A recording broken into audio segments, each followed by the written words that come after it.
Tyler District had billboards on foot today at two busy intersections to promote awareness and pedestrian safety.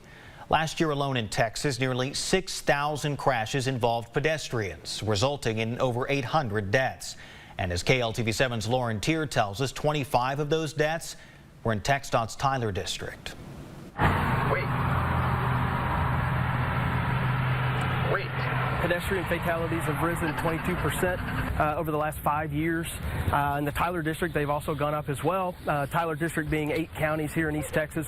According to TxDOT, across Smith, Gregg, Angelina, and Nacogdoches counties, there have been 127 fatal auto pedestrian crashes since 2018.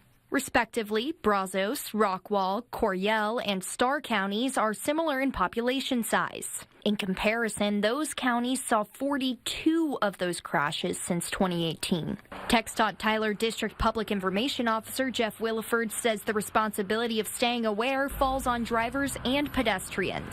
Do all you can to pay attention, put your phone away, especially when you're in areas like this where we've seen so many pedestrians walking through. And today, walking billboards lined the roads as well as crossed the street to encourage safe and alert driving and walking. The first stop was next to UT Tyler.